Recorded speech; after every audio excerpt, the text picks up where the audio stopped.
দেবহাটায় জামায়াতে ইসলামীর আয়োজনে সাতক্ষীরা কালীগঞ্জ সড়ক সংস্কারে মানববন্ধন বিস্তারিত থাকছে রিয়াজুল ইসলাম আলম এর প্রতিবেদনে।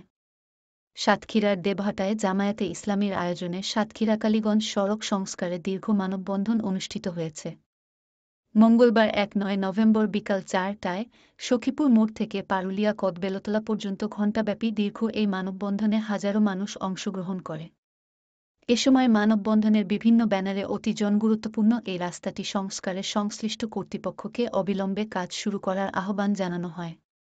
মানববন্ধনে পারুলিয়া বাসস্ট্যান্ড চত্বরে সংক্ষিপ্ত এক সমাবেশে দেবহাটা উপজেলা জামায়াতের আমির মাওলানা অলিউল ইসলামের সভাপতিত্বে প্রধান অতিথি ছিলেন জেলা জামায়াতের সহকারী সেক্রেটারি আলহাজ্জ মাহবুবুল আলম।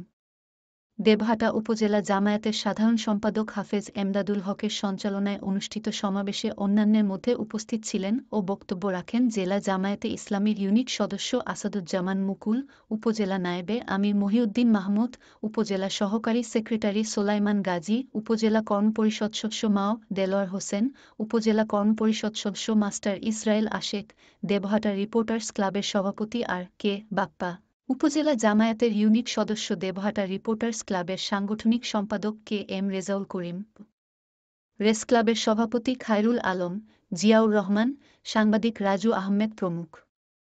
এ সময় প্রধান অতিথিসহ অন্যান্য বক্তারা জনগুরুত্বপূর্ণ এই সড়কটি সংস্কারে বৈষম্য দূর করে অবিলম্বে রাস্তাটি সংস্কার করার আহ্বান জানান।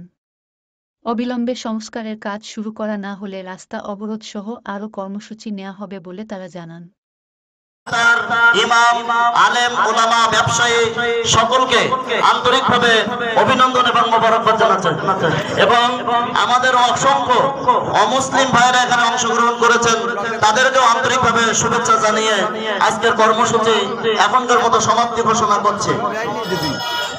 জেলাকে সবসময় অবজ্ঞা করে বৈষম্যের মধ্যে ফেলে দিয়েছে।